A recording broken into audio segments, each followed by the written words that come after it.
Assalamualaikum warahmatullahi wabarakatuh. Selamat siang semuanya. Suara saya terdengar? Selamat siang buat terdengar, Bu. Oke. Waalaikumsalam, terdengar Kak. Ya, terima kasih semuanya. Baik, terima kasih teman-teman sudah hadir di perkuliahan pertama Sosioinformatik dan Keprofesian ini. Jadi untuk perkuliahan ini setiap minggu selama 8 minggu pertama kita akan mempunyai 3 pembicara, 3 dosen yang akan menjadi pembicara dan kemudian setelah itu akan ada beberapa dosen tamu yang akan mengisi. Jadi saya di sini sifatnya itu lebih ke moderator nantinya. Sebelum kita mulai ke pembicara kita di pekan ini, saya ingin memaparkan dulu terkait aturan-aturan yang akan kita terapkan di mata kuliah Sosioinformatik dan Keprofesian ini. Oke, jadi untuk mata kuliah ini ada beberapa dosen pengampu. Saya di sini bertindak sebagai moderator dan juga admin untuk mata kuliah ini. Kemudian nanti di pekan sesi pertama, yaitu di CLO 1, akan diisi oleh Bu Syaufia. Kemudian selanjutnya di CLO 2 akan diisi oleh Bu Dade Nurjana. Kemudian di CLO 3 akan diisi oleh Pak Yudhistira.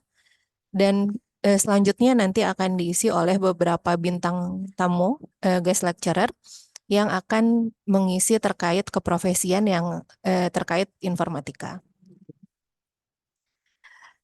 Jika kalian ingin menghubungi dosen pengampu, bisa melalui saya dulu di Telegram Gewulandari ataupun bisa via email ataupun datang langsung ke ruangan saya di TWLT 1706.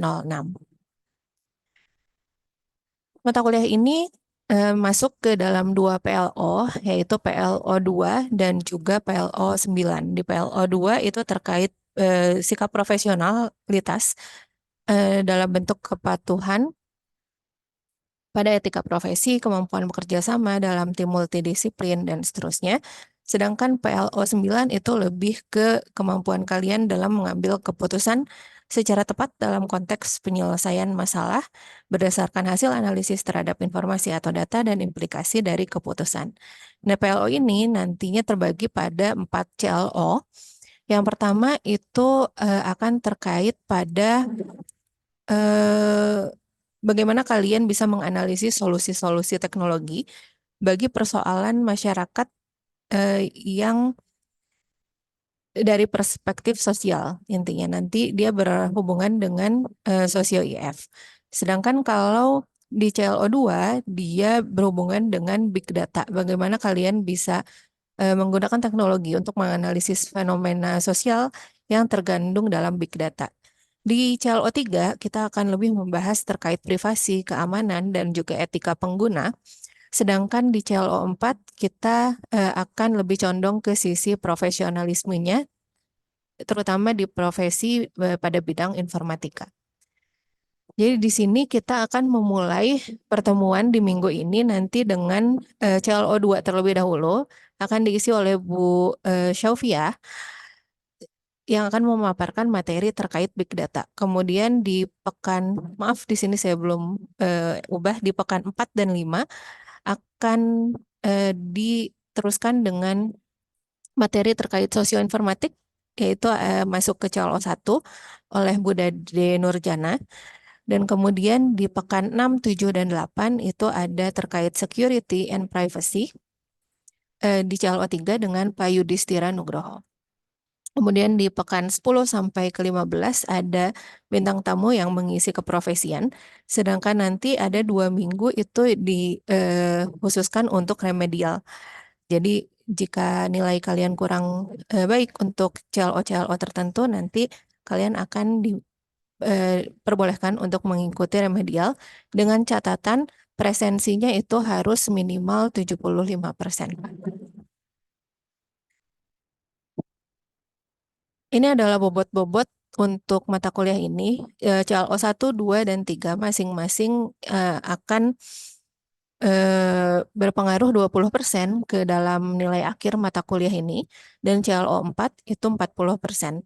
Dan nilai ini bisa didapatkan dari tugas ataupun kuis, bermacam-macam tergantung pada pembicara nanti. Jadi ada pembicara yang langsung memberikan tugas, ada juga yang nanti akan ada kuis singkat di LMS.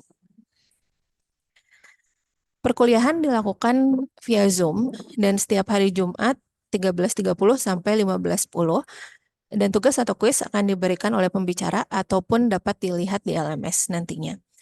Pekan ke-9 dan ke-16 tidak ada kegiatan perkuliahan karena kita hanya fokus pada rekap nilai dan juga remedial. Tapi untuk yang mengikuti remedial, nilai maksimumnya itu adalah 5,1. Dan ada tambahan juga, ada syarat presensi yaitu minimal 75% untuk mengikuti remedial ini. Dan selama perkuliahan, kalian diminta untuk open camera dan perhatikan pembicara dengan seksama. Kalau misalnya kalian aktif selama perkuliahan, misalkan bertanya ataupun menjawab pertanyaan dari pembicara, maka itu akan dicatat oleh saya dan nanti kalian akan mendapatkan nilai bonus yang akan berpengaruh ke nilai akhir kalian nanti. Dan selama perkuliahan silahkan rename akun Zoom dengan format NIM underscore nama. Karena ini akan saya cek secara berkala untuk presensi juga. Kemudian presensi akan direkap berdasarkan presensi awal via LMS. Jadi kalian bisa cek LMS kalian. Di sana ada presensi awal yang hanya dibuka selama 10 menit di waktu-waktu random di setengah jam pertama. Untuk pekan ini kita buka di 13.35 sampai 13.45. Jadi silakan cek LMS-nya untuk melakukan presensi awal. Dan untuk pengisian presensi awal ini kalian wajib melampirkan screen capture bukti keikutsertaan kalian di Zoom, yaitu berupa screen capture, slide ataupun muka dari pembicara ataupun saya sebagai moderator, dan juga berisi foto kalian, kamera kalian sendiri, karena kalian wajib on cam. Selain itu nanti saya akan cek juga list of Zoom participants, makanya format NIM underscore nama itu sangat penting, karena jika tidak mengikuti format ini, maka kemungkinan besar akan terlewat. Kemudian presensi akhir itu via MyTellU app. Oke, Cesario, ada yang mau ditanyakan? Baik, permisi. Untuk LMS saya masih belum ke enroll ya Bu ya. Jadi Oke. apakah bisa di enroll manual terlebih dahulu? Soalnya nanti kan berhubungan dengan absensi ya Bu ya. Oke, silahkan japri ke Telegram saya, NIM dan juga username SOSO-nya ya. Baik Ibu, terima kasih. Ada lagi? Oke. Dan untuk semua silahkan join grup kelas Telegram. Kalau ada pertanyaan atau ada yang ingin disampaikan bisa didiskusikan di sana. Gunakan bahasa yang sopan dan ekspektasi jawaban pada office hour, yaitu hari Senin sampai Jumat jam 8 sampai jam setengah 5. Untuk yang belum masuk ke grup Telegram silahkan scan QR code ini.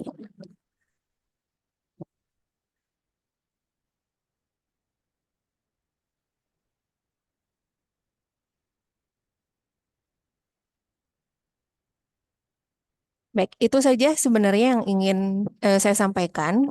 Sebelum kita masuk ke pemateri kita, Bu Ufi, apakah sudah siap, Bu? Siap, Bu Gia. Terima kasih. Ya, baik. Baik teman-teman, kita lanjut ke pemateri kita. Topik kita minggu ini adalah Introduction to Big Data yang akan dipaparkan oleh Ibu Syaufiah. Silakan Bu Ufi, bisa dilanjutkan. Ya, terima kasih Bu Gia. Sebelumnya sebentar saya akan share screen dulu. Hmm.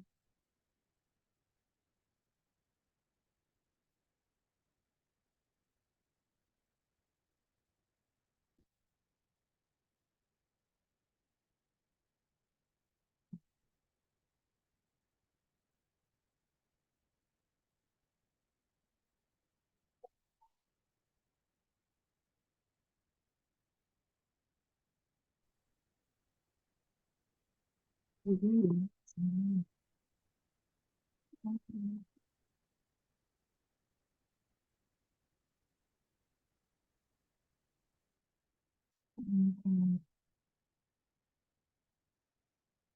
nggak muncul.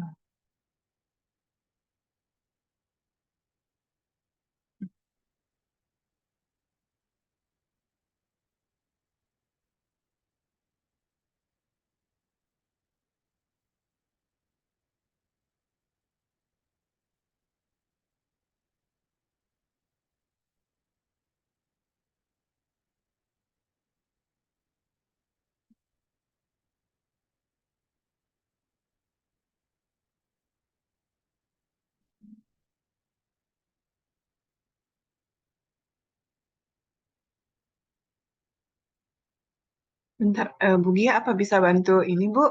Soalnya Alt tab saya error, jadi mungkin Oke, bisa di-share ke boleh sebentar Bu. Saya downloadkan dulu. atau yang PDF aja ya saya sharein. Iya, ya, ini Oh, sedang kalau di-download. tadinya saya mau pakai yang PowerPoint, cuman kalau enggak saya pakai yang PDF aja.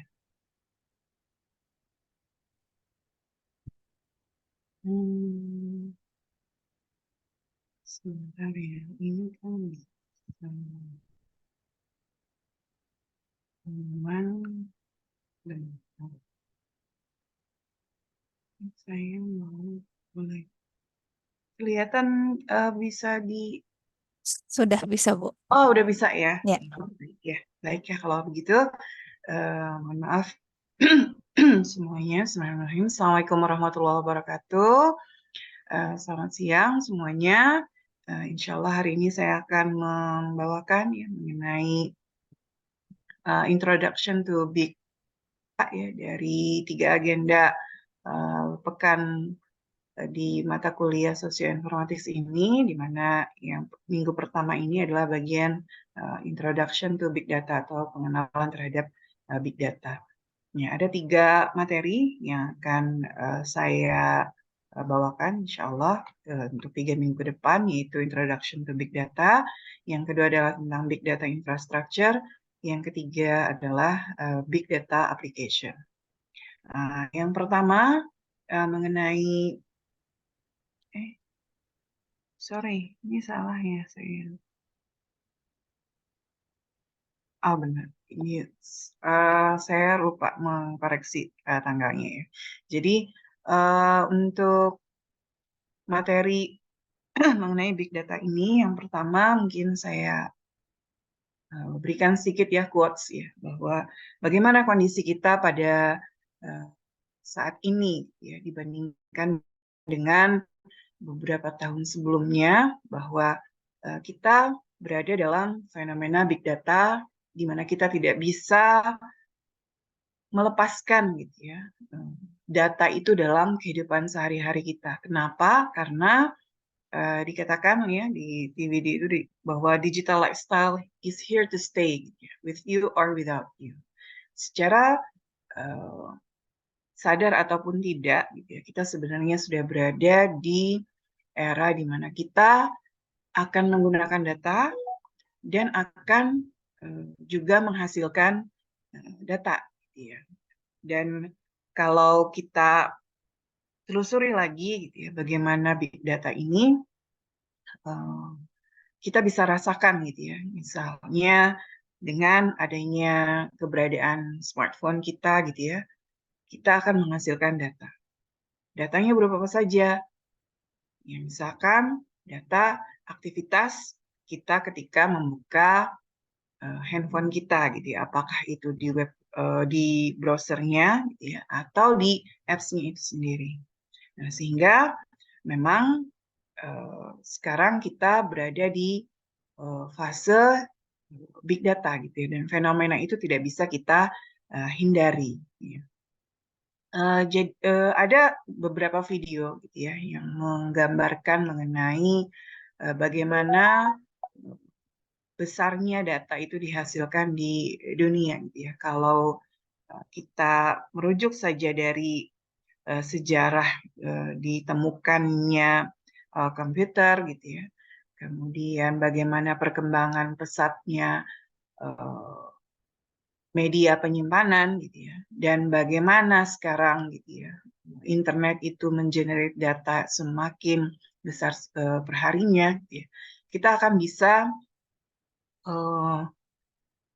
sangat gitu ya menyadari bahwa data itu memang sangat-sangat besar gitu ya, masif gitu ya. Dan kita juga bisa jadi adalah bagian yang terlibat gitu ya untuk meng-create data. Saya mungkin review sedikit ketika Google itu pertama kali diperkenalkan gitu ya, itu kan di tahun 98, itu jumlah search per hari itu hanya 20.000 per hari ya, itu 20.000. Namun sekarang gitu ya, jumlah klik search gitu ya di dalam per detik saja gitu ya, itu sudah semakin banyak gitu ya. Dan kalian bisa cek juga gitu ya, secara live ada internet stat ya, livestat.com itu di mana kita bisa memonitor secara menit per menit gitu ya, detik per detik bagaimana pergerakan data di dunia ini. Nah, dan nanti coba kalian ya lihat ya, kunjungi YouTube video ini, how much data does the internet generate every day. Bahkan kalau diilustrasikan gitu ya, itu data misalkan ditumpuk, jaraknya bisa besarnya gitu ya, itu seukuran dengan bolak-balik perjalanan kita menuju bulan gitu ya. Dan masih banyak lagi gitu ya, itu hanya segelintir data yang bisa kalau dihitung gitu ya, panjangnya gitu ya, dan seterusnya. Nah, silahkan saja nanti gitu ya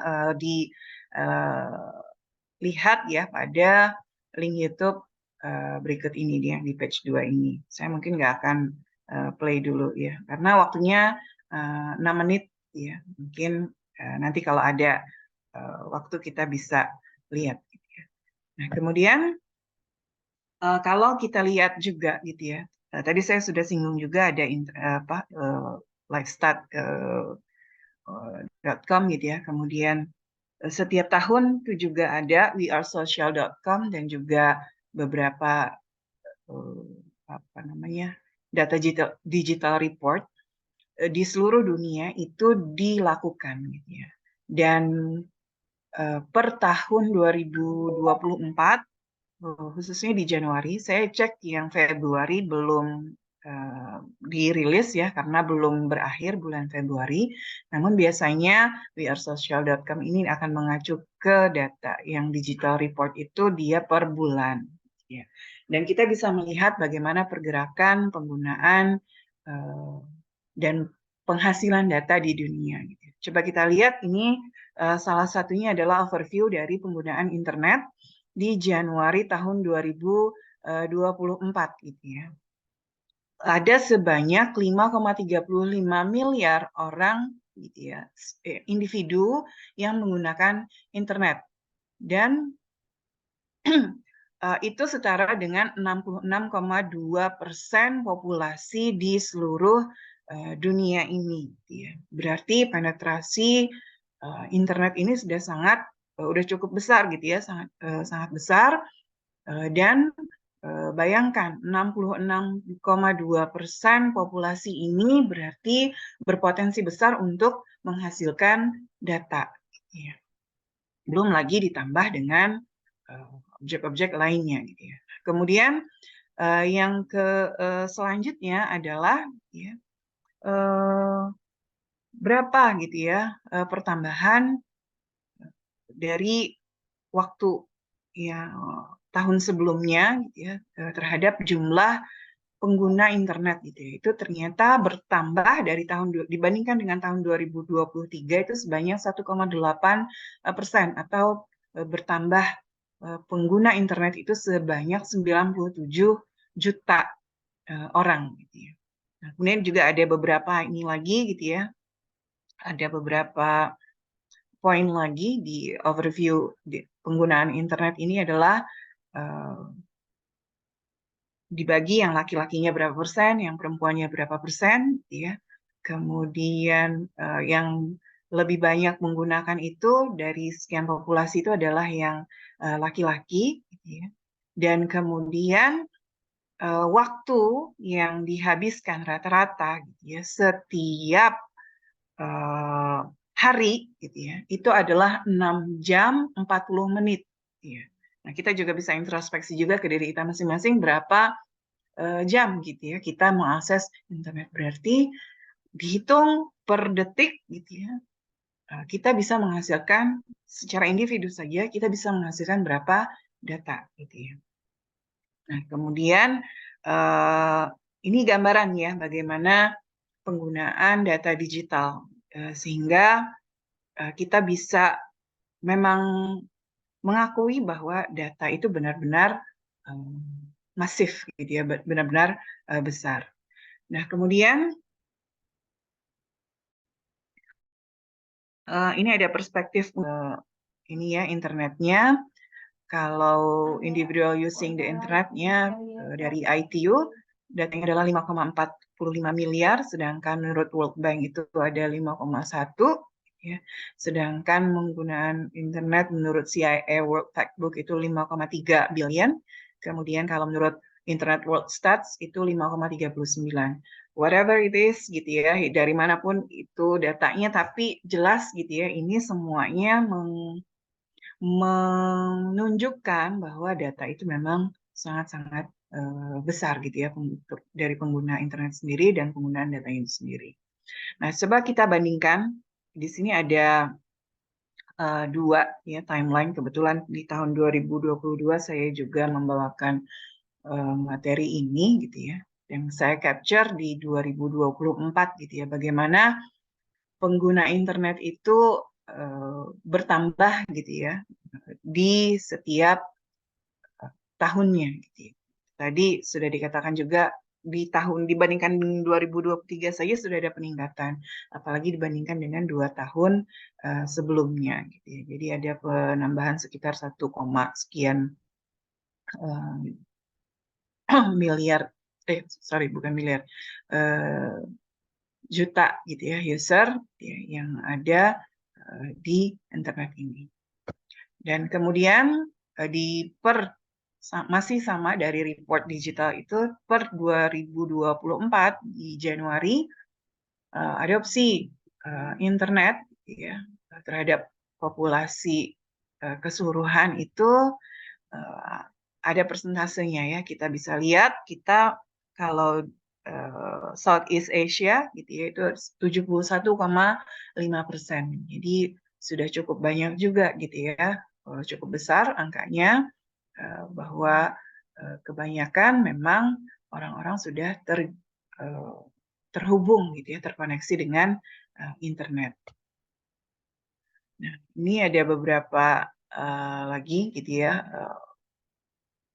di Indonesia gitu ya. Persentase yang belum ya terkoneksi dengan internet itu adalah 93.401.000 gitu ya, atau 33,5%-nya yang belum terkoneksi dengan internet. Mungkin bisa jadi datanya ini adalah yang tidak terkoneksi dengan internet itu secara langsung dengan kepemilikan smartphone misalkan ya, atau berlangganan internet. Bisa jadi juga tapi ya masyarakatnya bisa jadi sudah pernah mengakses internet dengan bantuan apakah itu dari WiFi gratis atau misalkan dari perangkat-perangkat di warnet dan lain sebagainya. Nah, itu ya. Dan ini penggunaan waktu setiap orang gitu ya. Secara rata-rata terhadap penggunaan internet itu semakin waktu semakin bertambah gitu ya. Dan di sini kategorinya adalah yang mereka capture, yang mereka reportkan adalah umur 16 sampai 64 tahun gitu ya. Bahwa terjadi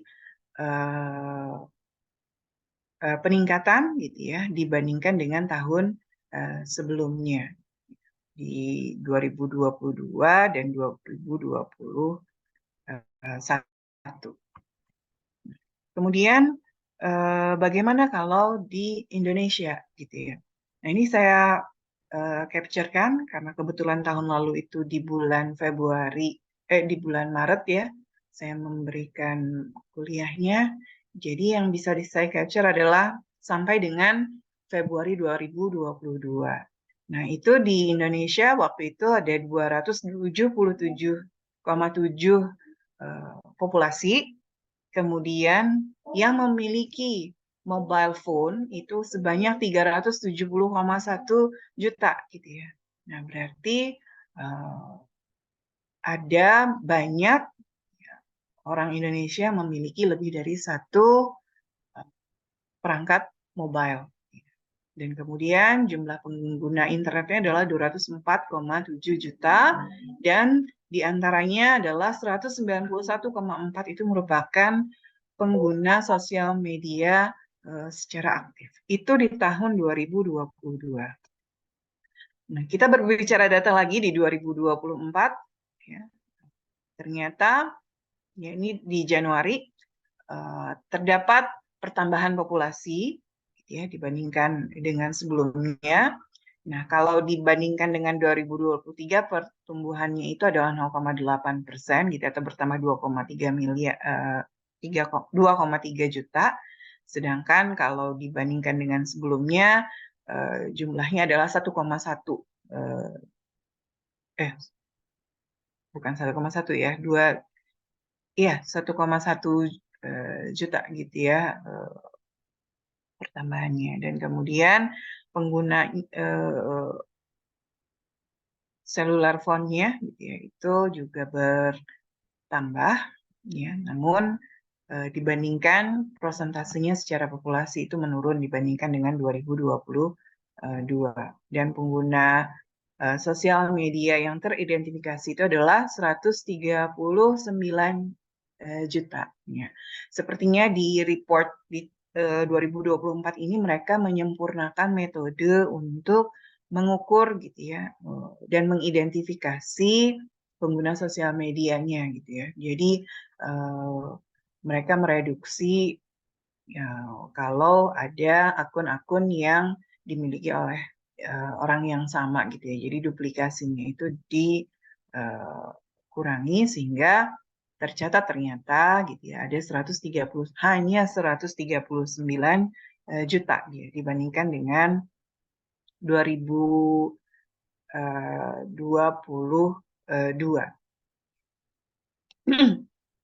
Dan di Indonesia pengguna internet dan juga sosial media itu menghabiskan waktu rata-rata dan ini di atas ya, lumayan jauh di atas rata-rata secara global.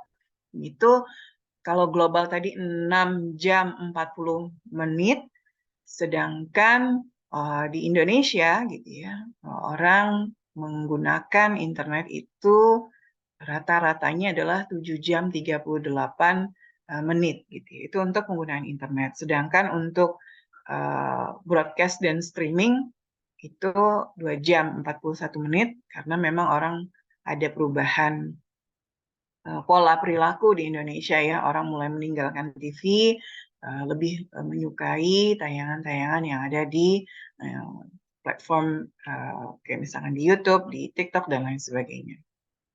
Dan kemudian waktu yang digunakan untuk menggunakan sosial media di antara penggunaan internetnya itu sendiri adalah 3 jam 11 menit. Dan waktu gitu ya yang digunakan untuk membaca press media secara online dan juga physical print itu masih sangat rendah ya, cuma 1 jam 26 menit per hari. Nah, ini juga bisa jadi evaluasi kita bersama ya, jangan-jangan gitu ya kita tidak termasuk dalam rata-rata, di bawah rata-rata. Kita jarang membaca gitu ya, hanya tinggi penggunaan internet kita untuk kepentingan entertainment, misalkan seperti itu ya. Karena ada juga nih untuk music streaming, kemudian broadcast radio, dan juga listening podcast, dan juga game konsol. Nah, apa alasan orang gitu ya untuk menggunakan internet itu? Yang pertama di Indonesia paling tinggi itu adalah alasannya untuk mencari informasi. Kemudian yang kedua untuk stay in touch with friends and family gitu. Jadi agar tetap terhubung dengan keluarga dan teman. Bisa juga untuk mencari inspirasi, itu yang ketiga, urutan yang ketiga. Kemudian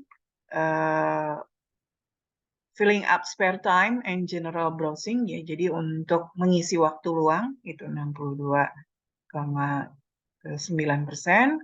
Kemudian keinginan untuk up to date terhadap berita dan kejadian yang ada itu sebanyak 61%, dan gaming itu cukup tinggi juga, ada 40,3%. Apa yang banyak diakses gitu ya untuk di Indonesia? Yang paling banyak diakses itu adalah google.com gitu ya. Itu jumlah visitnya adalah 1,97 miliar dengan visitor uniknya sebanyak 111 juta gitu ya.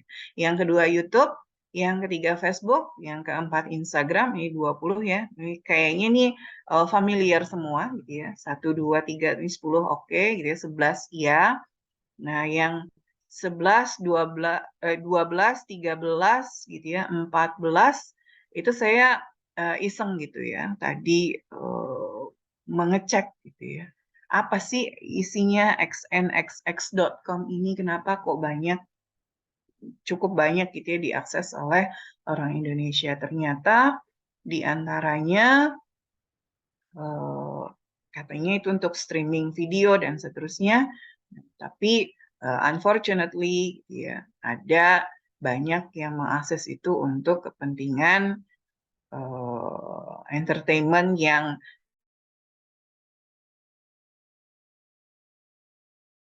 kebijakan gitu ya, yang menutup gitu ya akses terhadap website ini. Nah, kemudian ada hotstar.com, TikTok ya masuk, Wikipedia, nah OpenAI jadi ini juga gitu ya, jadi masif juga untuk diakses, dan CNN Indonesia.com.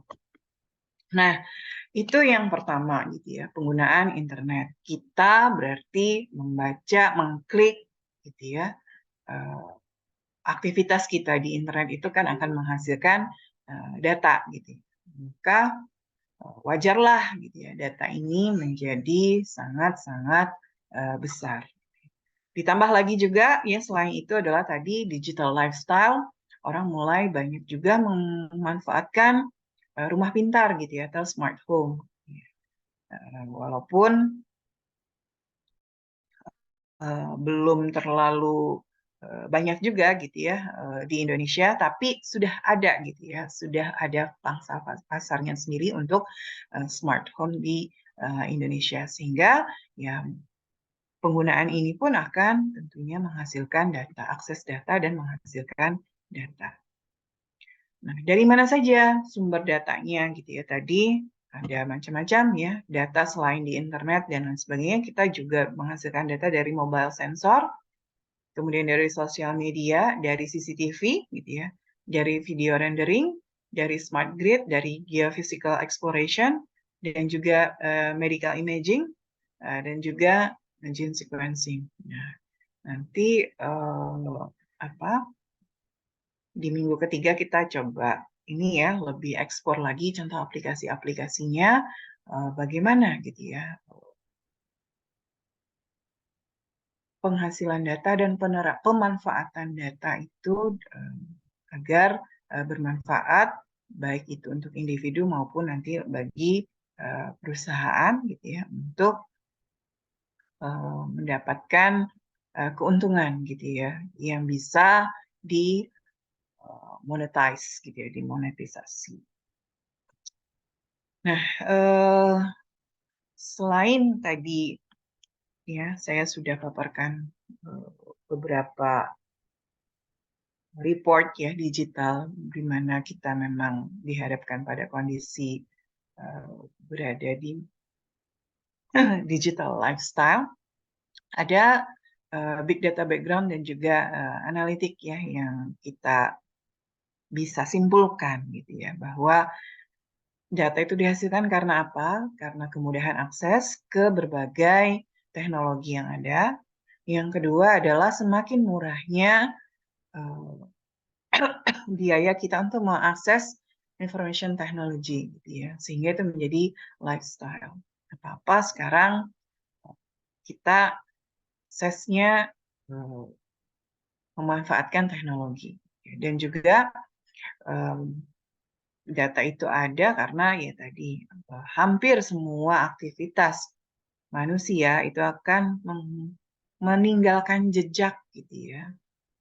Jejak digital itu akan selalu tersimpan dalam berbagai format, sehingga ya ada keinginan gitu ya bahwa kalau ada datanya gitu ya menumpuk, gimana kalau data ini dimanfaatkan lebih agar bisa menjadi sebuah competitive advantage misalkan ya, jadi sebuah keuntungan kompetitif bagi perusahaan ya, untuk ya juga nanti bisa juga untuk individu gitu ya, untuk memperoleh hasil yang bisa membantu peningkatan income bagi perusahaan, sehingga data itu dikatakan juga sebagai aset ya. Jadi ini big data as an asset. Nah, big data sendiri gitu ya, karakteristiknya apa gitu ya? Bagaimana kita mengatakan bahwa ini adalah big data? Yang pertama, karakteristik yang harus terpenuhi adalah volume-nya gitu ya. Jadi volume datanya yang dikatakan besar itu seberapa gitu ya. Nah, itu harus ada yang mengatakan kalau sekarang yang termasuk big data itu adalah kalau sudah order datanya itu adalah petabytes gitu ya, bukan lagi gigabytes gitu ya, bukan lagi. Kalau dulu awalnya dikatakan data itu besar kalau ukuran data itu melebihi ukuran memori di komputer. Nah, namun ya dengan semakin berkembangnya teknologi ya itu dikatakan nggak cukup lagi gitu ya. Tapi sekarang udah masuknya order petabytes lah yang bisa dikatakan minimum sebagai big data. Nah, tapi itu kan masih ini gitu ya, masih nggak ada statement yang resmi gitu ya, ketentuan gitu ya, bahwa big data itu harus petabytes. Namun semua sepakat bahwa volume-nya memang sangat besar. Nah, kemudian yang kedua karakteristik big data-nya adalah variety. Jadi bervariasinya format data dari berbagai sumber. Ya, bisa jadi nanti data formatnya itu berupa gambar gitu ya. Bisa juga berupa video, bisa juga berupa teks, bisa juga nanti berupa data log gitu ya. Kemudian bisa juga berupa data misalkan bentuk XML atau bentuk JSON atau bentuk-bentuk lainnya, audio misalkan ya, audio file dan lain sebagainya. Jadi big data itu dia memiliki karakteristik yang kedua selain volume adalah formatnya itu berbeda-beda gitu ya, beragam. Dan kemudian yang ketiga, karakteristik big data-nya adalah dia value ya, extract useful data. Jadi dia memiliki nilai ya. Kalau kita olah ini akan menjadi sesuatu yang berharga, yang bermanfaat ya. Dan yang keempat, karakteristik big data adalah velocity-nya, yaitu high speed of accumulation of datanya, bahwa pergerakan datanya memang sangat-sangat cepat gitu ya. Atau ordernya misalkan datanya bertambah setiap second, millisecond gitu ya, atau mungkin nanosecond gitu ya. Dan itu bertambah terus-menerus stream data. Dan yang kelima, gitu ya, karakteristik big data adalah veracity. Gitu ya.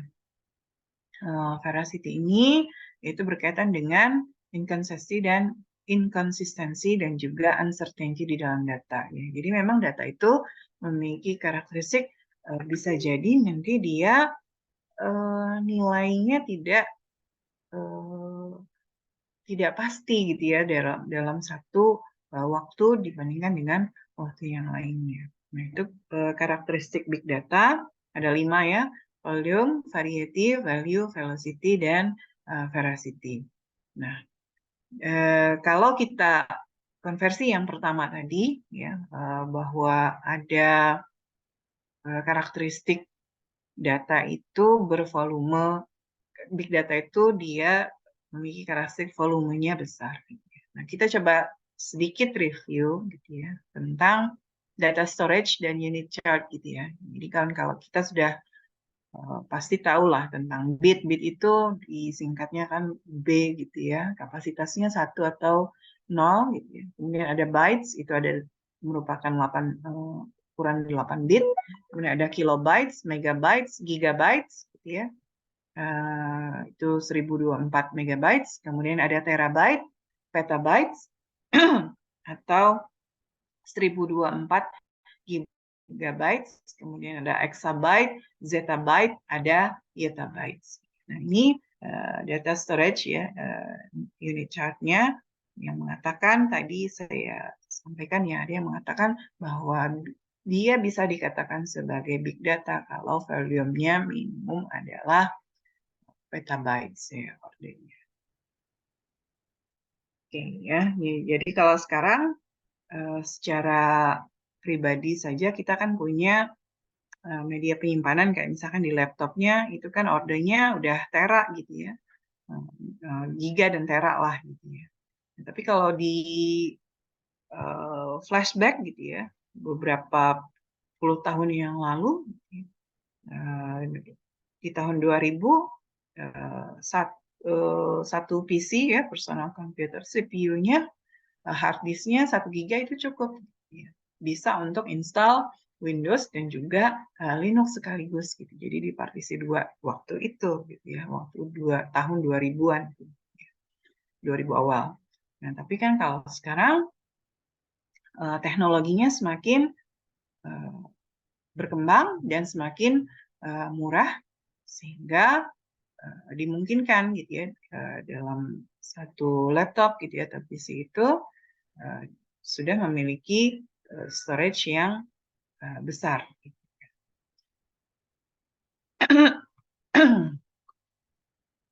Nah, kemudian ya big data tadi karakteristiknya kita sudah membahas ya, ada 5 karakteristiknya, volumenya besar, kemudian bervariasi ya, variety of data, kemudian ada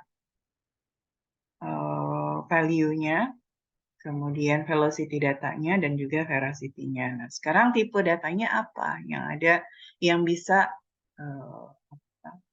mungkin ada gitu ya di dalam big data. Yang pertama, di dalam big data ini ada data, kita bisa bedakan menjadi 3 gitu ya kategori. Yang pertama adalah structured data, kemudian yang kedua unstructured data, yang ketiga adalah semi-structured data. Kalau yang structured data, ya itu adalah data yang terstruktur, memiliki format yang jelas, seperti kita kan sudah tahu juga pasti gitu ya tentang data kayak misalkan tabel relasional gitu ya. Tabel-tabel relasional itu dia adalah data yang sudah terstruktur, di mana sudah jelas definisi, bentuknya adalah terdiri dari kolom-kolom gitu ya, dan masing-masing kolom pun sudah ditentukan tipe datanya dan juga ukurannya.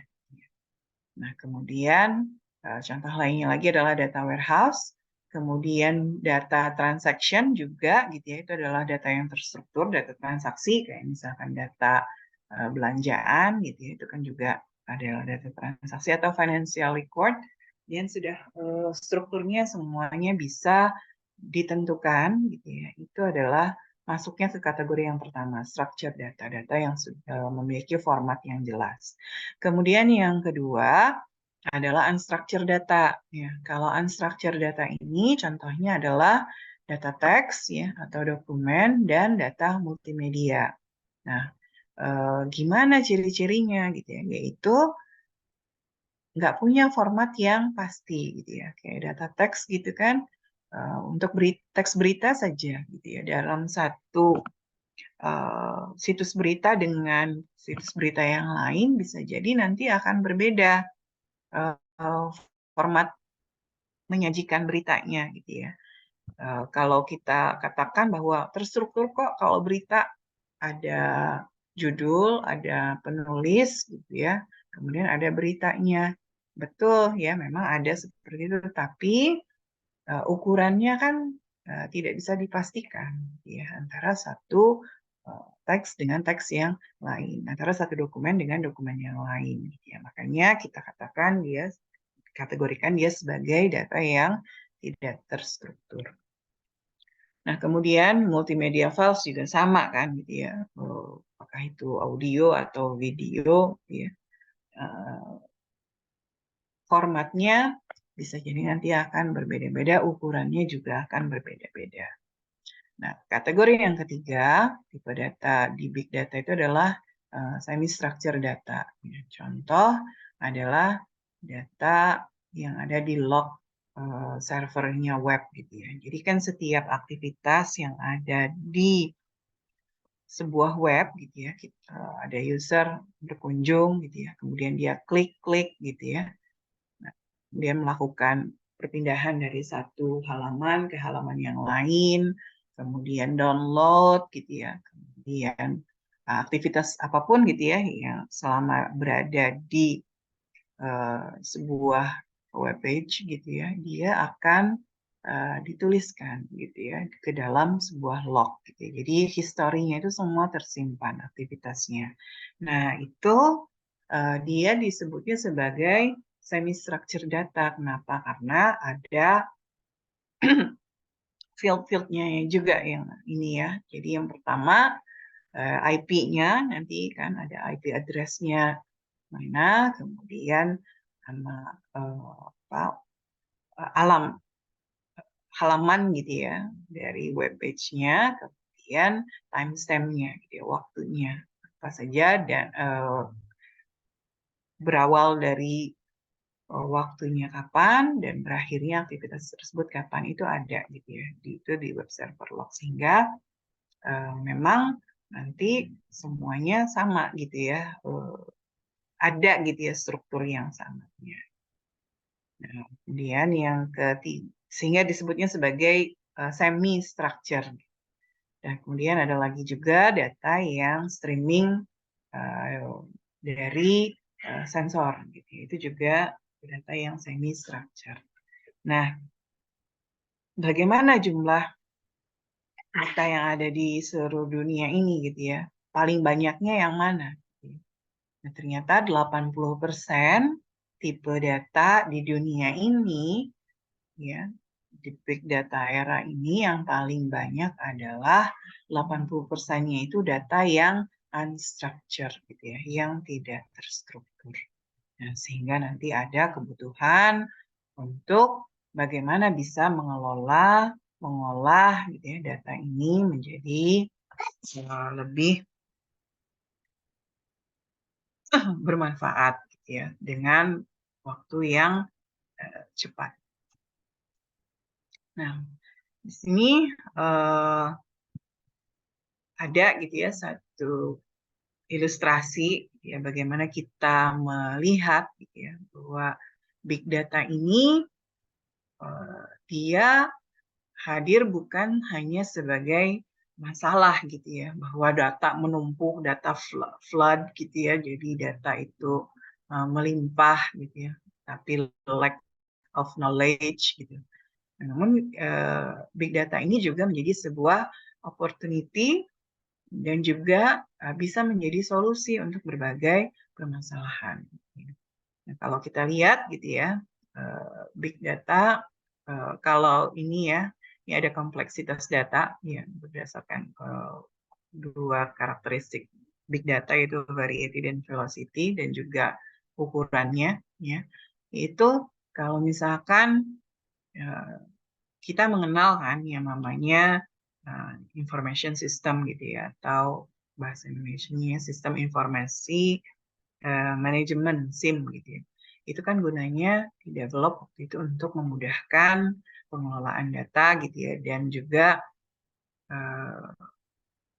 apa namanya, pembuatan keputusan nantinya gitu ya, untuk mendukung pembuatan keputusan. Nah, di antaranya misalkan ada yang ERP gitu ya, ada Enterprise Resource Planning atau CRM yang Customer Relationship Management gitu ya, yang berhubungan dengan itu, misalkan bagaimana dikembangkannya sistem untuk pembayaran ya, penggajian, kemudian pergudangan ya, inventory, kemudian kontak gitu ya, deal tracking, sales pipeline dan seterusnya. Kemudian akhirnya berkembang lagi ya kebutuhan di bisnis itu ya, ditambah lagi dengan era web 2.0 ya, ada iklan ya, digital iklan, ada mobile apa namanya, information system, kemudian bagaimana memungkinkan untuk melakukan kolaborasi, e-commerce gitu ya, kemudian bagaimana digital marketing, search marketing, rekomendasi, weblogs dan seterusnya. Dan kemudian hal ini juga akhirnya bisa dimungkinkan gitu ya dengan adanya big data gitu ya, dan juga big data solution dengan memanfaatkan data, menambahkan ya data dari berbagai sumber lain, gitu. Misalkan dari clickstream atau dari wiki atau dari blog atau dari data sensor RFID atau device, kemudian dari sosial media juga, kayak misalkan sentimen-sentimennya, ya dari audio video juga bisa gitu ya, dari log file atau spasial atau e-government feeds ya, atau dari cuaca dan seterusnya, sehingga nanti akan bisa diolah gitu ya, dan dijadikan knowledge yang bermanfaat gitu ya untuk kepentingan bisnis. Kalau di bisnis dikatakannya misalkan sebagai bisnis intelligence gitu ya. Nah, kalau di apa namanya, bangunan misalkan ya, di gedung gitu ya, misalkan smart building. Nah, ini big data gitu ya, selain dia menghasilkan permasalahan dulunya gitu, tapi ternyata juga menghasilkan opportunity ya, challenge itu menjadi solusi untuk berbagai kepentingan ya. Kayak misalkan bagaimana pemanfaatan big data nanti untuk mendukung pengambilan kebijakan gitu ya, kebijakan perusahaan atau kebijakan pemerintah gitu ya. Kemudian juga untuk penentuan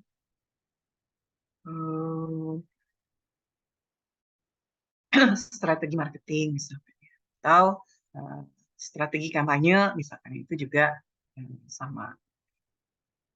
Nah, itu big data as solution. Nah, kemudian ya, apa saja gitu ya yang bisa kita lihat ya peluang, siapa yang bisa memberikan solusinya ini ya, siapa orang yang berperan di dalam big data ini. Maka ada big data, kita sebut sebagai big data profesional gitu ya. Roles-nya apa saja?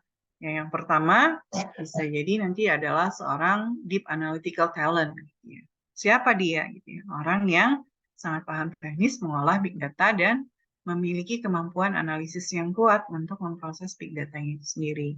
Mulai dari scratch ya, mulai dari data yang mentah, raw data, hingga menghasilkan informasi gitu ya. Atau kita sebutnya juga bisa kita katakan sebagai data scientist gitu ya. Data yang seorang yang memang dia memiliki kemampuan analisis untuk mengolah data dari awal sampai dengan dihasilkan informasi. Kemudian roles yang kedua di big data itu adalah data savvy profesional gitu, yaitu orang memiliki pengetahuan dasar mengenai statistik atau machine learning atau algoritma yang bisa apa namanya, yang bisa dimanfaatkan, yang bisa diimplementasikan untuk menjawab persoalan-persoalan yang ada pada sebuah bisnis gitu ya, atau sebuah use case. Nah, data savvy profesional ini tidak harus menjadi orang yang secara teknis dia bisa hands on ya terhadap implementasinya, tapi dia akan menjadi orang yang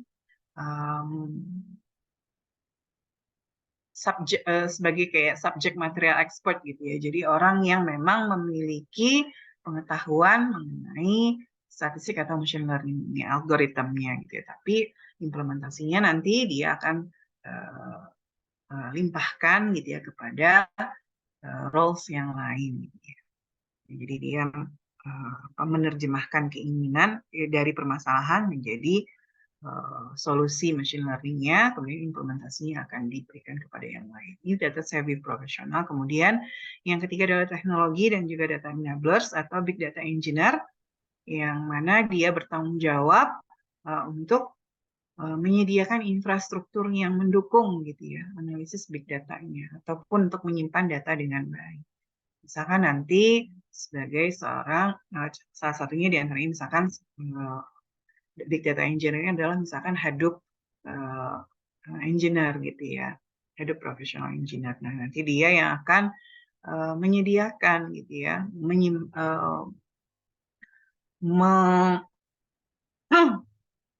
menyimpan data ke dalam cluster-cluster Hadoop ya, sehingga nanti itu bisa dijalankan gitu ya untuk big data, untuk kepentingan big data analytics.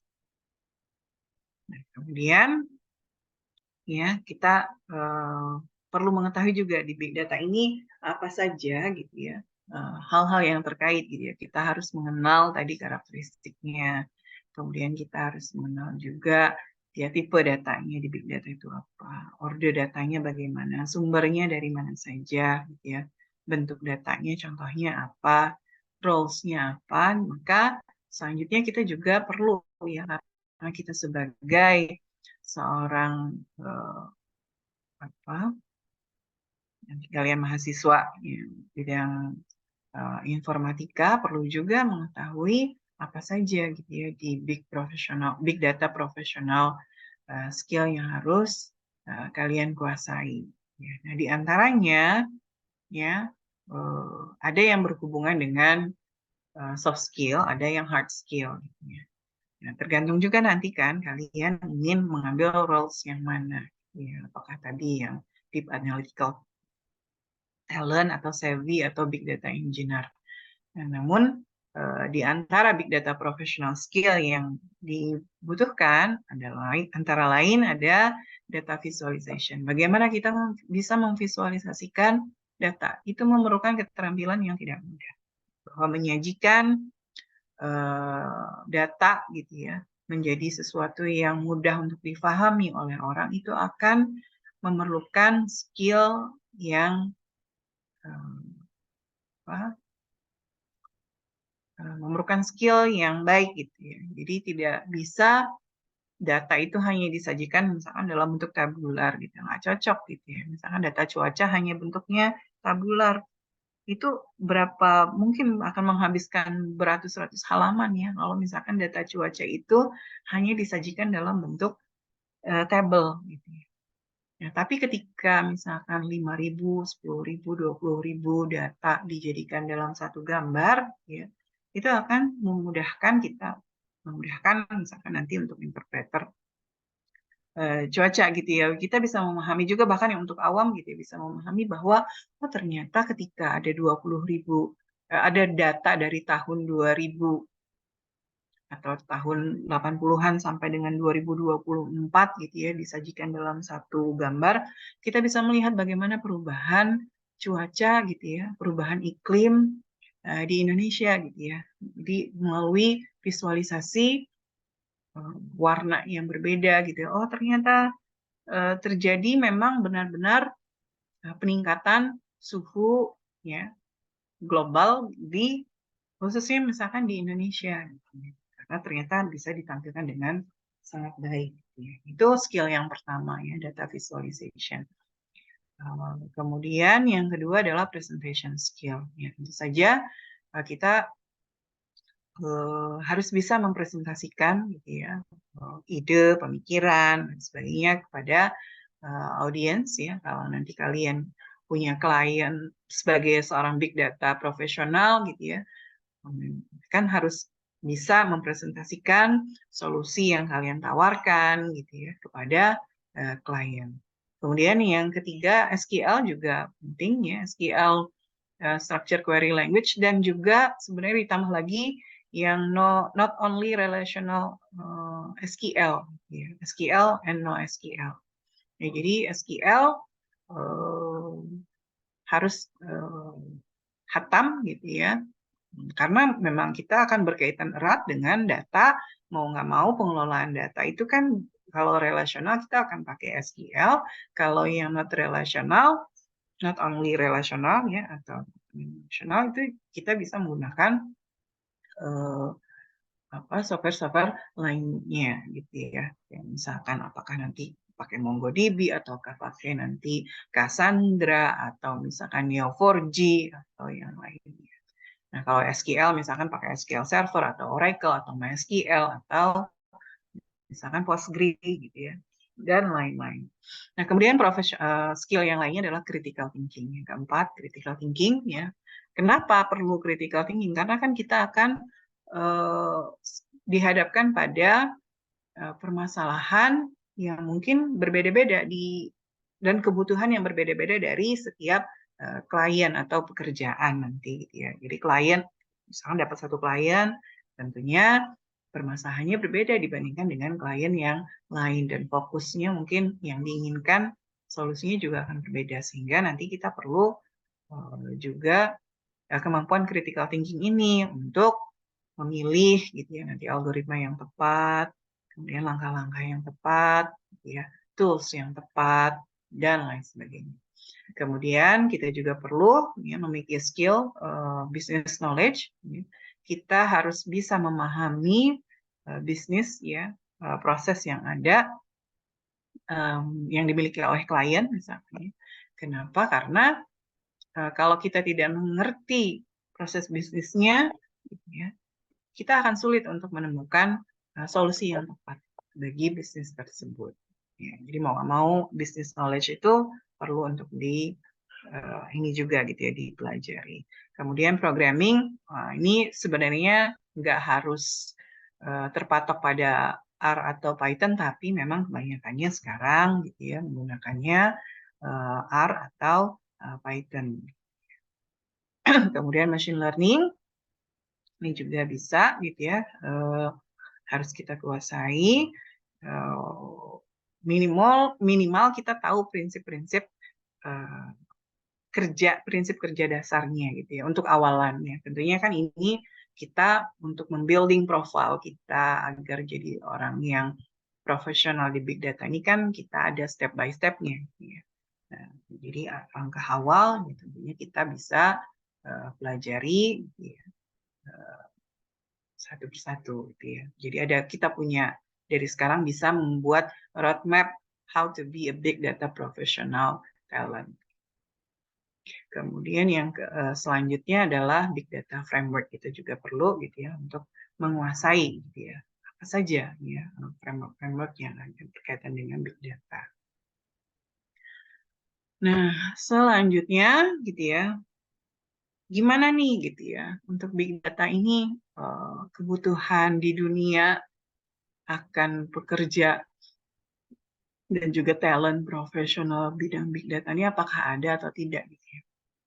Ini yang kalau dulu ya di tahun 2020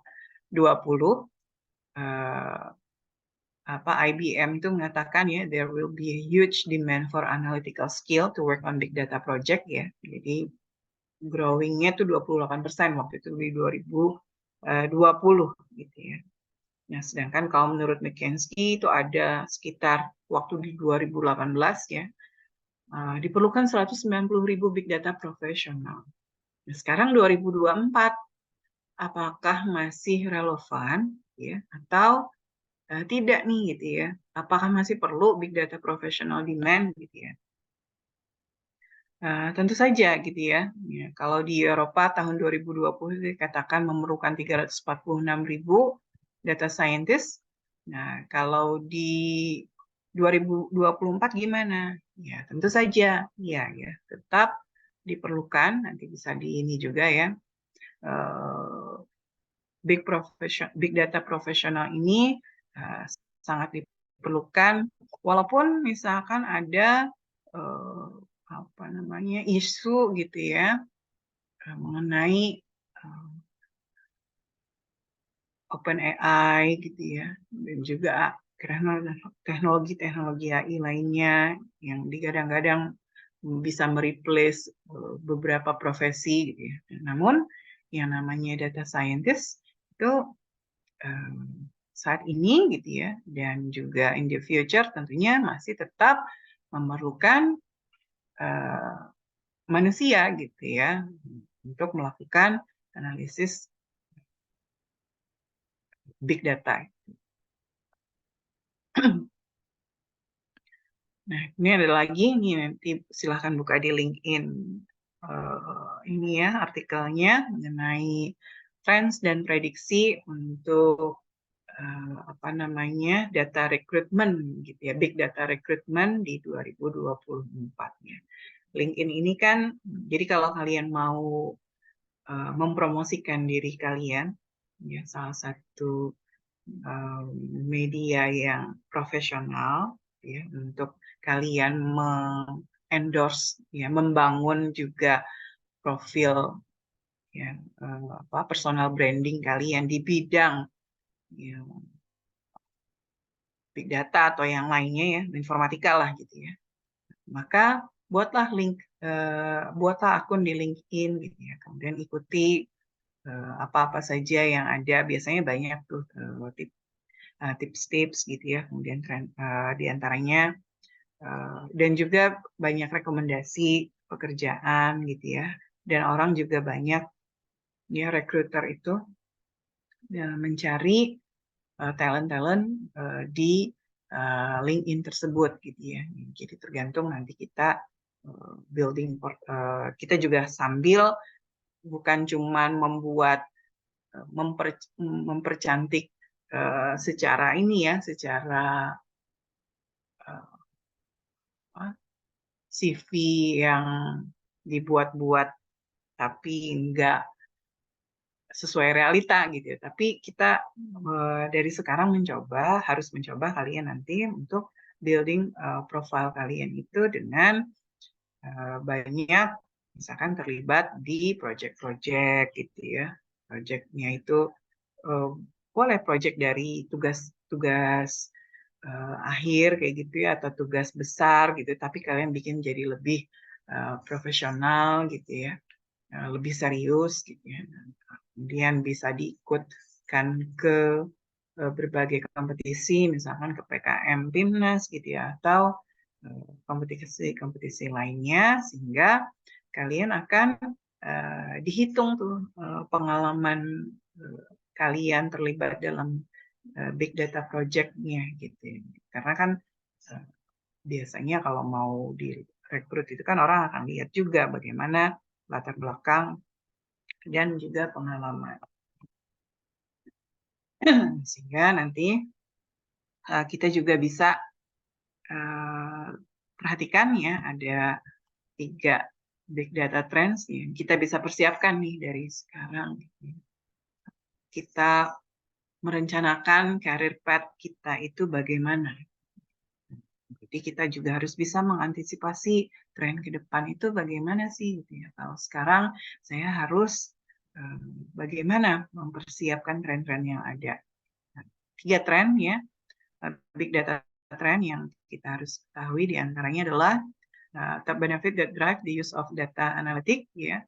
Kemudian area-area apa saja gitu ya yang biasanya direncanakan gitu ya oleh perusahaan untuk meningkatkan big data analysis investment mereka, dan bagaimana perusahaan-perusahaan itu memonetize data mereka.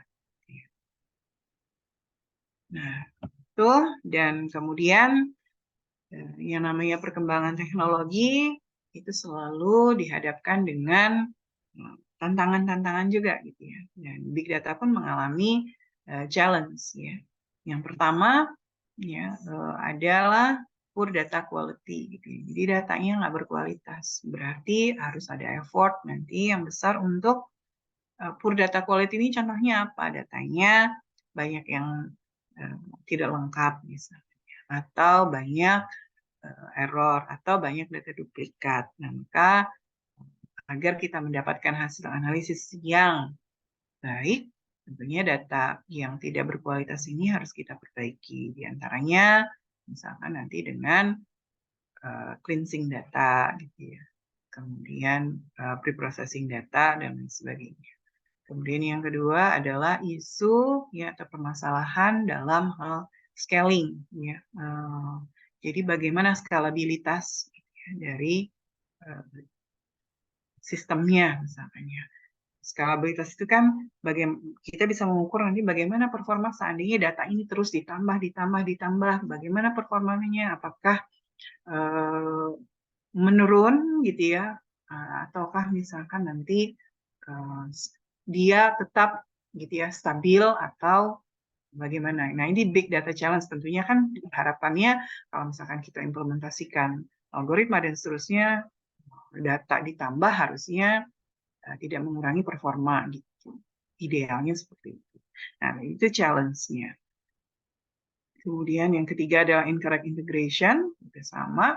Ya, karena datanya dari berbagai sumber, mau tidak mau nanti kita harus mengintegrasikan. Kalau salah gitu ya dalam mengintegrasikan, ini menjadi persoalan baru gitu ya, atau bisa menjadi penghambat untuk maju ke proses selanjutnya. Tentang real time data, kemudian big data challenge-nya adalah lack of ya, kekurangan expertnya. Kemudian ini juga penting banget ini masalah security dan privacy. Kemudian ada perubahan organisasi, verifikasi data, dan kalau ini sih satu hal yang wajar ya, heavy expenses ya, memang cost-nya gitu juga ya, karena data besar, mau nggak mau cost yang harus dikeluarkan juga besar. Kemudian ada wide technology, variety itu juga masuk. Ya. Nah, ini ada satu apa namanya video. Saya nanti coba saya ini dulu. Coba. Terkait dengan big data challenge ini. Share.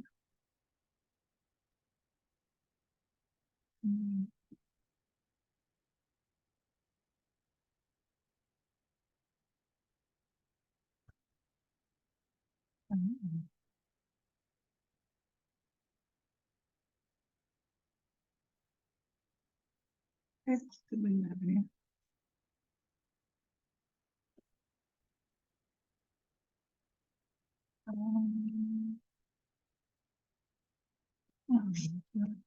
Saya belum.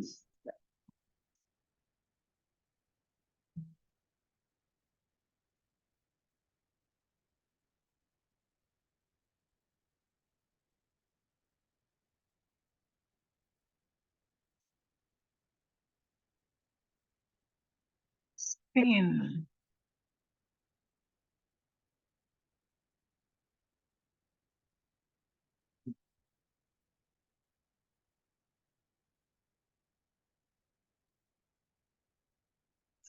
Wah,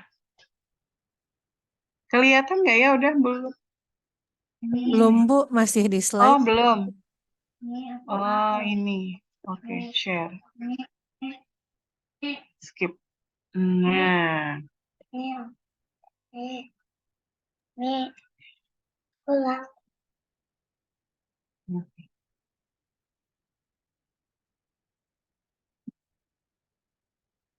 nah ini kita ini sedikit ya, ini dulu tentang big data dan challenge-nya gitu untuk moral issue.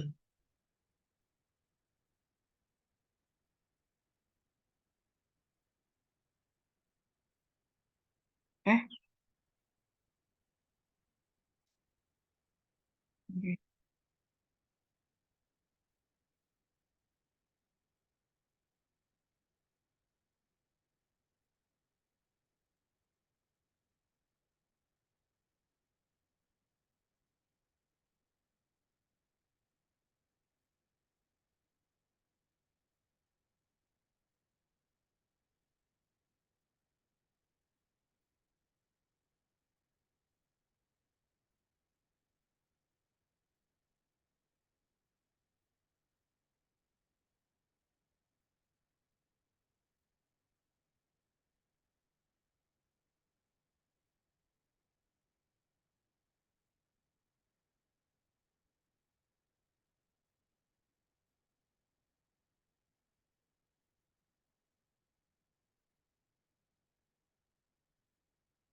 Nah, itu tadi contoh gitu ya untuk moral issue sebenarnya yang juga di raising dari apa namanya big data, bahwa dengan adanya tadi big data dengan masifnya sosial media dan seterusnya, sehingga bisa jadi ada hal-hal gitu ya yang harusnya gitu ya tidak terjadi gitu ya, dan mewajibkan kita untuk aware gitu terhadap masalah sosial yang mungkin ditimbulkan dari big data. Kayak tadi kan contoh ilustrasinya anak kecil gitu ya, dia tergiring untuk berinteraksi dengan mobile phone-nya gitu ya. Namun ketika dia ingin beraktivitas secara fisik gitu ya, itu selalu teknologi di apa namanya, entah game atau apa yang ada di phone-nya itu menarik dia untuk terus-terusan berinteraksi dengan mobile phone-nya itu gitu ya. Itu kan sesuatu hal yang tidak sehat gitu ya secara moral. Nah, ini salah satu gitu ya challenge atau isu yang ada di dalam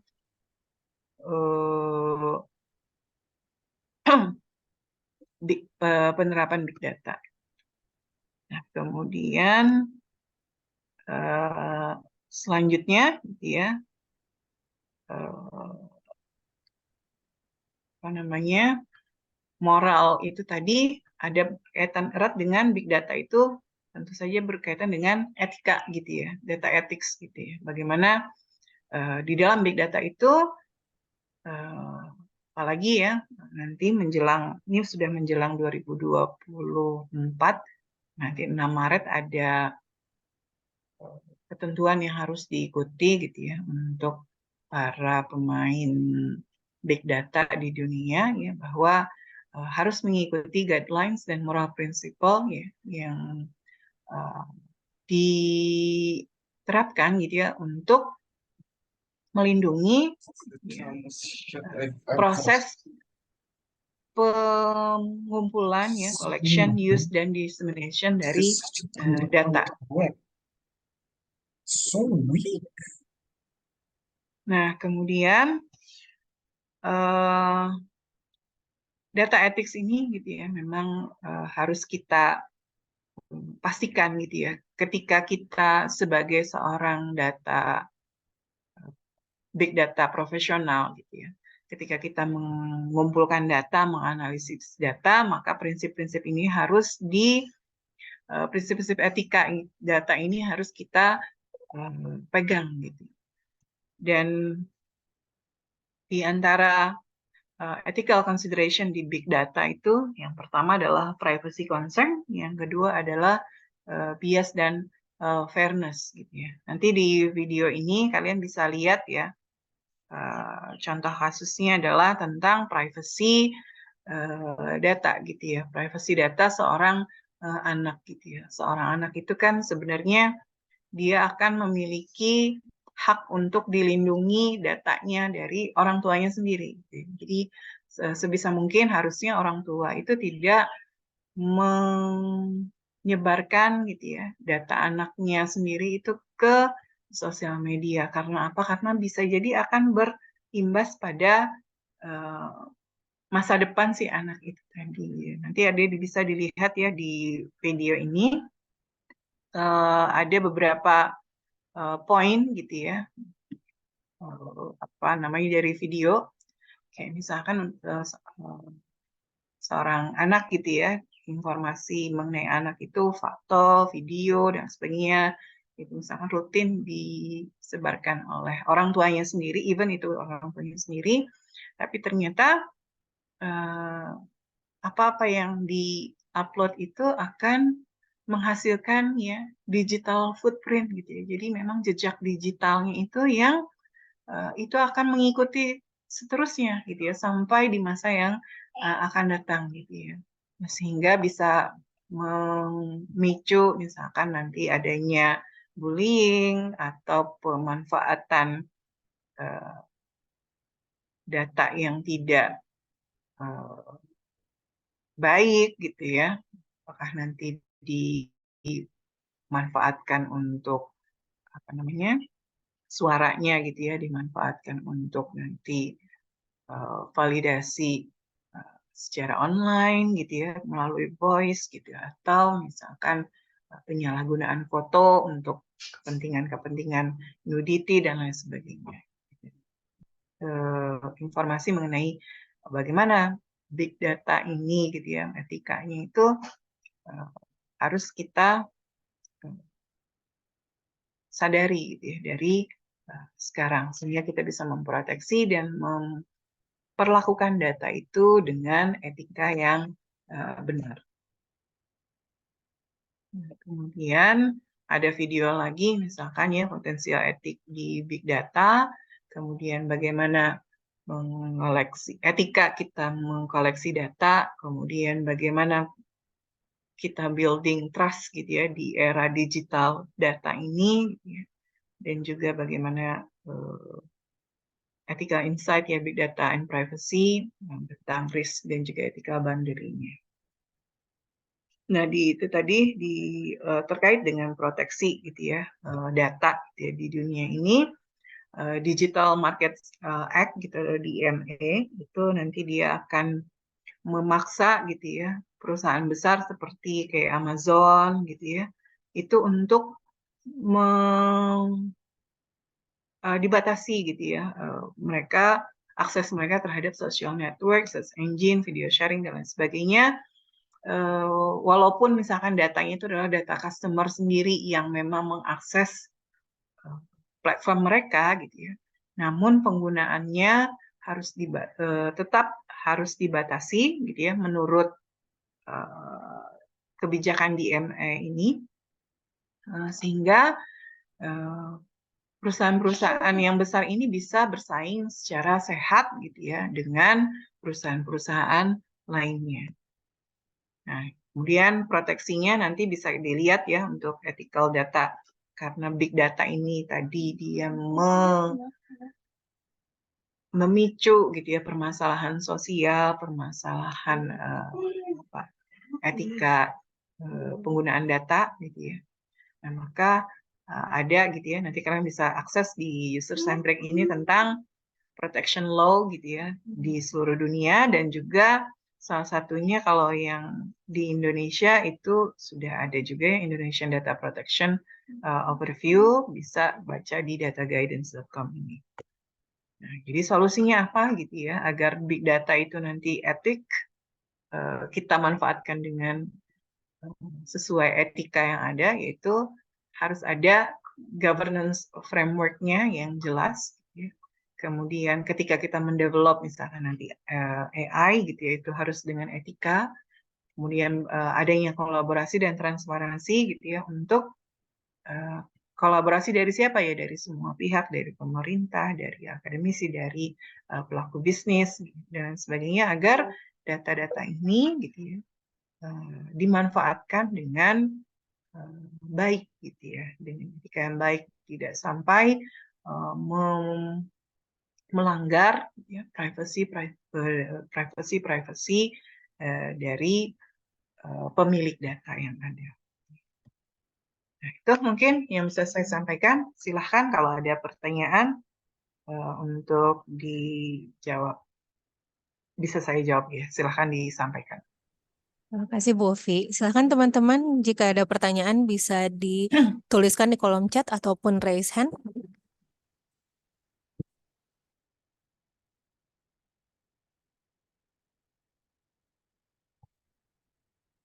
It's so good. Silahkan Fatan, apakah ada pertanyaan?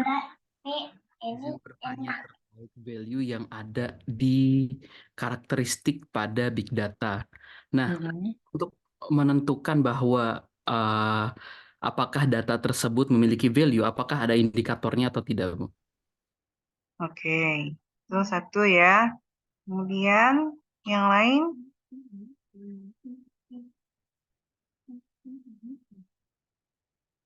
Mungkin di collecting dulu pertanyaannya biar nanti sekaligus menjawabnya.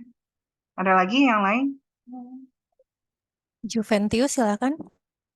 Baik Bu, terima kasih. Saya sih bertanya kepada Bu Ufi, kalau terkait tadi mengenai ethics dalam pengambilan big data sendiri, mungkin di luar negeri sudah ada yang tadi Ibu sebutkan terkait DMA, Digital Markets Act. Nah, kalau di Indonesia sendiri, apakah sudah ada aturan atau kebijakan yang ditetapkan untuk proteksi data atau belum ya Bu? Terima kasih sebelumnya.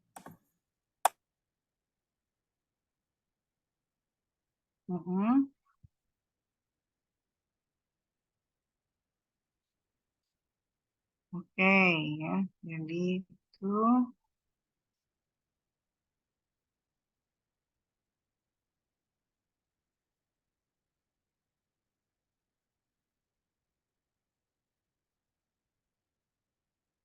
Ada lagi pertanyaan via chat, Bu.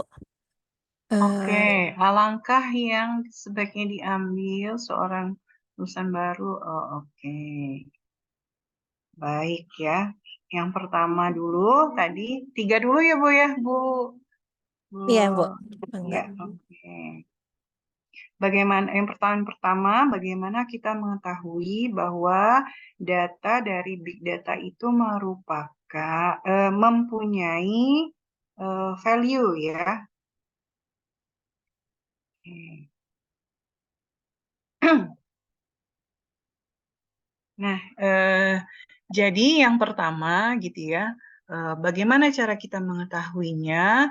Tentu saja pertama itu relevan nggak? Relevansi gitu ya. Jadi kita lihat relevansinya. Apakah data ini relevan nanti dengan tujuan dari analisis yang kita lakukan? Misalkan gitu ya, di sebuah perusahaan gitu ya ingin meningkatkan penjualan gitu ya, jumlah penjualan sebuah produk. Gitu. Nah, kemudian ingin memanfaatkan data-data agar bisa nih memprediksi dan meningkatkan penjualan tadi. Nah, maka kita harus melihat gitu ya, data-data yang relevan kira-kira apa gitu ya. Nah, maka data itulah yang akan bervalue ya, memiliki value. Jadi kayak misalkan kalau datanya tentu berkaitan dengan kalau yang tadi ya, yang relevan itu misalkan untuk penjualan barang apa?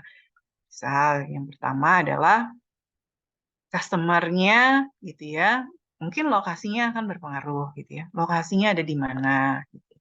Jumlah yang dia beli gitu kan, itu kan bisa diklasifikasikan nanti gitu kan. Mana yang jumlahnya suka banyak gitu ya. Oh berarti itu kan data yang relevan gitu ya untuk dikumpulkan. Nah berarti data transaksi gitu ya, itu adalah data yang memiliki value gitu ya untuk kepentingan analisis itu. Nah kalau misalkan datanya adalah IPK gitu ya, misalkan ada datanya gitu ya, ada mahasiswa ada data IPK, kira-kira itu relevan nggak gitu ya? Nah, kayaknya nggak relevan ya. Itu berarti nggak, data IPK itu nggak memiliki value gitu ya terhadap big data analisisnya. Gitu. Jadi yang pertama relevansi ya. Kemudian yang kedua data itu memiliki value kalau dia berkualitas. Gitu ya. Nah kita kan sering mendengar lah gitu ya, garbage in, garbage out gitu ya. Jadi memang data yang kalau dia berkualitas dalam hal ini berkualitas itu adalah dalam hal apakah datanya akurat gitu ya. Yang kedua, apakah dia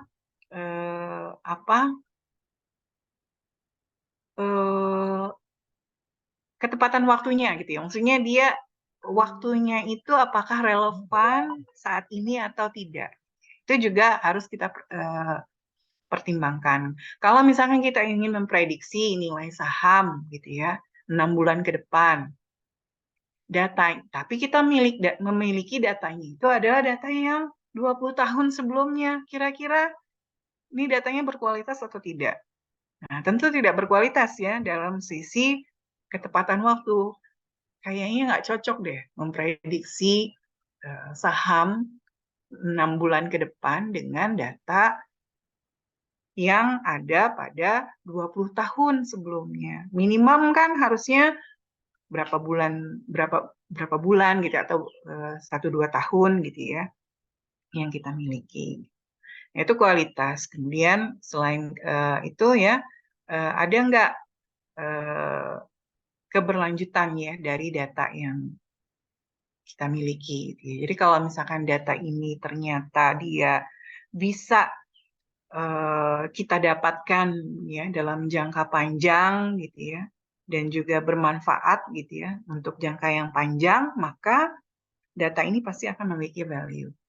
Nah, jadi itu ya relevansi.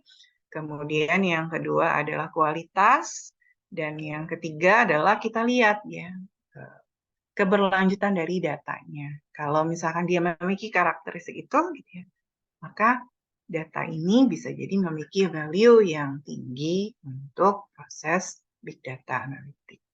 Nah, itu ya yang pertama. Yang kedua, tadi pertanyaannya adalah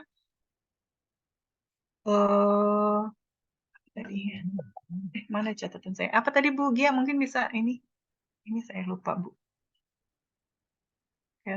Untuk Juventius mungkin bisa diulang.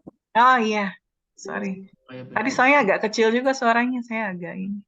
Oh ya, sekarang apakah terdengar jelas, Bu? Ada. Ya, baik. Untuk pertanyaan saya tadi terkait kebijakan sendiri mengenai Oh iya, got it. Tentang proteksi ya, ya, khususnya kebijakan tentang dalam negara sekarang. proteksi data ya, atau privacy data protection di Indonesia gitu, Ya, betul, atau Bu. di dunia. Di Indonesia, Bu. Di Indonesia.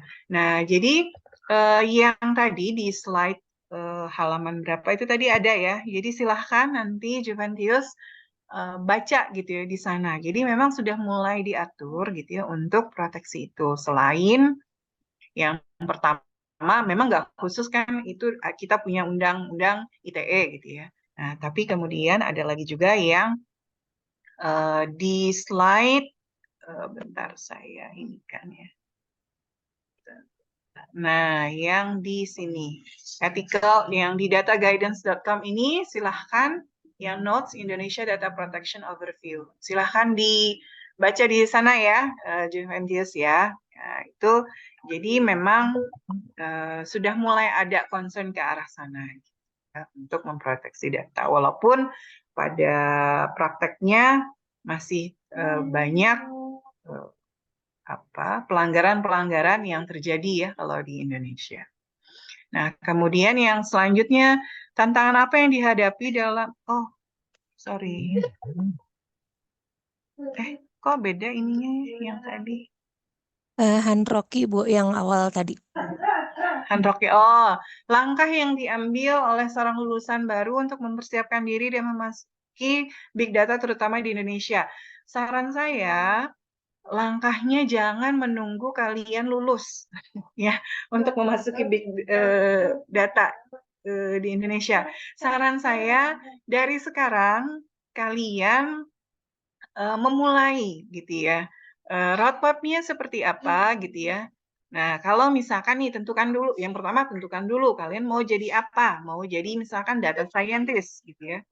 Nah, dengan data scientist itu bisa dimulai dengan kalian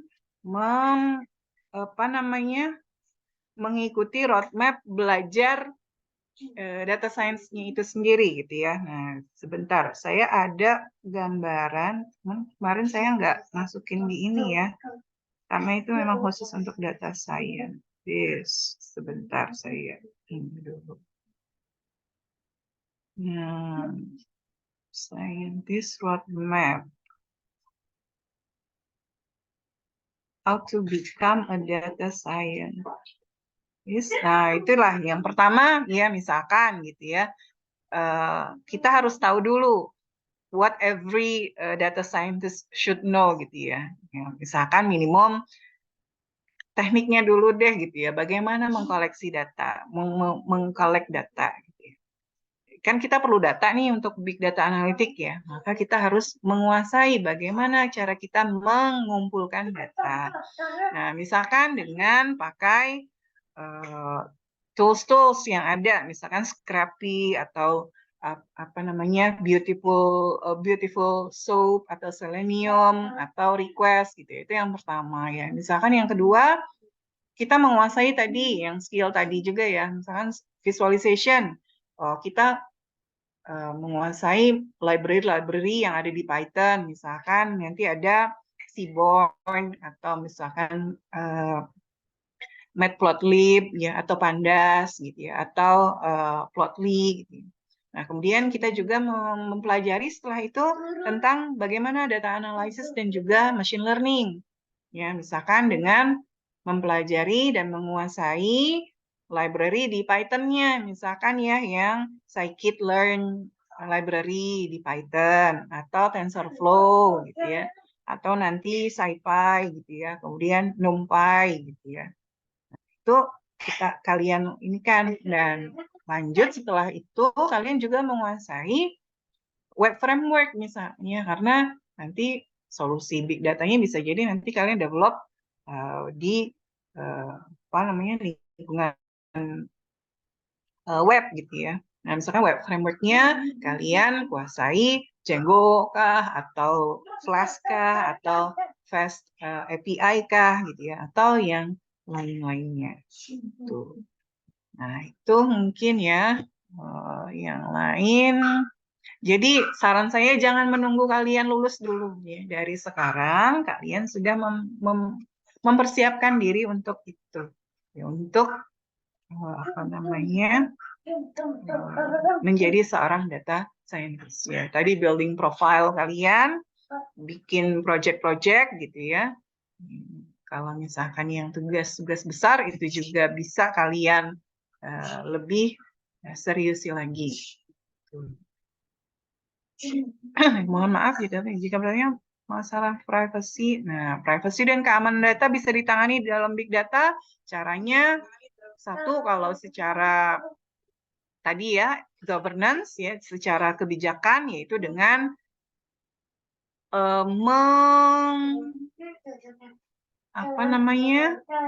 menerapkan ya peraturan atau undang-undang mengenai privacy dan keamanan data. Kemudian yang kedua, dari sisi pengembangannya sendiri, kalau misalkan data itu di-collect, bisa juga nanti dengan dilakukan generalisasi ya. Jadi data-data orang yang konfidensial itu ya, nama, nomor telepon, email dan seterusnya itu tidak diambil, tapi hanya dibuat apa namanya ininya ya, kategorinya aja gitu ya, generalisasinya. Seberapa besar dampak yang bisa didapatkan dalam data mining yang hanya saya bisa mengerti sangat berguna adalah dalam penjualan orang yang membeli dan seterusnya, tapi bukan yang lain. Nah, ini nanti Izan Alfian insya Allah akan kita bahas di pertemuan selanjutnya ya. Kemudian izin bertanya, apakah implementasi blockchain sangat bagus untuk mencegah kebocoran big data yang bisa diakses? Bisa jadi iya gitu ya, blockchain iya. Nanti itu kayaknya ini lagi untuk yang keamanan kayaknya lebih advance lagi di dosen yang Pak Yuda itu ya nanti ya Pak Yudi. Nah, Pak Yudi, nah itu ya tantangan dan seterusnya nanti bisa ya. Oke, itu mungkin ya perkuliahan kita hari ini. Insya Allah di pekan depan kita akan membahas tentang infrastruktur big data. Nah, jadi untuk pertemuan hari ini kuis kemungkinan kita akan kuis dari 3 pertemuan ini 2 ya. Jadi pekan depan insya Allah dan pekan kedua dan pekan ketiga kita akan ada kuis di LMS gitu, pilihan ganda. Itu Baik. mungkin Bu Gia, terima kasih. Mohon maaf kalau waktunya sudah lebih ya. Terima kasih atas perhatiannya. Assalamualaikum warahmatullahi wabarakatuh. Waalaikumsalam warahmatullahi wabarakatuh. Terima kasih banyak Bu Ufi atas pemaparannya. Teman-teman, kita akan presensi akhir dulu. Silahkan siapkan My Tell You-nya ya. Kita akan presensi via My Tell You. Ini baru percobaan. Kalau misalnya teman-teman ada yang error My Tell You-nya, jangan khawatir. Saya ingin melihat dulu bagaimana keefektifan kita presensi via My Tell You. silahkan disiapkan PTLU-nya ya. Untuk Bu Fi, jika mau duluan, mangga Bu, Oh dipersilahkan. iya, Terima kasih banyak Bu. makasih Bu. Iya, iya.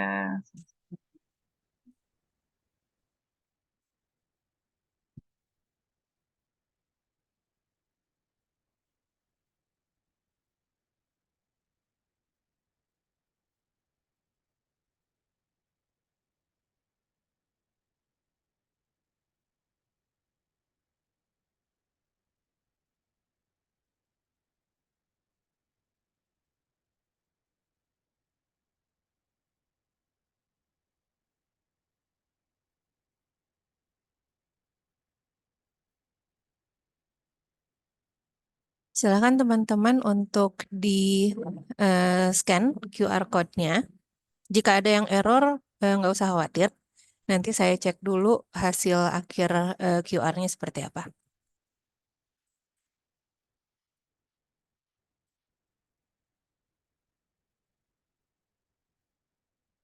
Ya, kalau error nggak apa-apa ya teman-teman. Kita percobaan dulu sekarang. Untuk sekarang yang akan digunakan sebagai presensi akhir itu masih presensi awal atau eh, list partisipan di Zoom. Atau ini kalau berhasil. Kalau misalnya masih error nggak masalah ya teman-teman.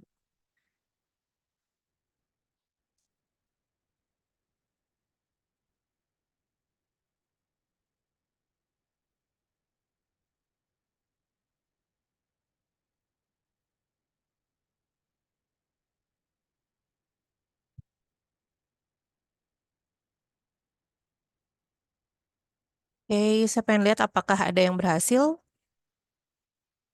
Sepertinya error semua ya. Oke, berarti tidak memungkinkan sepertinya untuk presensi via MyTelU. Berarti saya akan menggunakan presensi awal via LMS tadi dan juga list partisipan di Zoom. Untuk saat ini masih atau aturannya, tapi mulai minggu depan saya akan memakai aturan dan. Oke, jadi presensi awal dan juga list partisipan di Zoom itu jadi dua syarat dan di Zoom pun kalian wajib rename NIM underscore nama. Tadi masih ada beberapa yang belum rename, sudah saya message pun masih belum di rename, artinya memang tidak hadir di kelas ini. Jadi saya hanya mengganti yang sudah merename akun Zoom-nya. Baik, terima kasih teman-teman. Untuk presensi awal di pekan depan tidak ada perpanjangan. Untuk presensi awal di pekan ini tadi masih saya berikan relaksasi karena masih pertemuan pertama. Tapi di pekan depan tidak ada perpanjangan untuk presensi awal. Presensi awal waktunya akan saya umumkan di awal pertemuan. Jadi untuk yang telat eh, ada kemungkinan tidak mengetahui terkait jam presensi awal ini. Terima kasih banyak teman-teman. Ketemu lagi di minggu depan. Selamat sore. Assalamualaikum warahmatullahi wabarakatuh. Waalaikumsalam warahmatullahi wabarakatuh. Waalaikumsalam. Terima kasih, Bu. Terima kasih, Bu. Terima kasih, Bu. Terima kasih, Bu.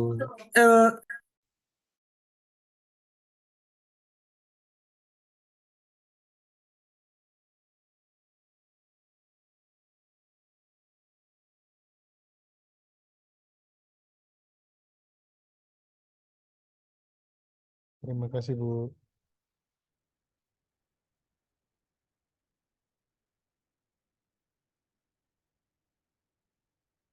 Mau, mau. It's gonna be fun.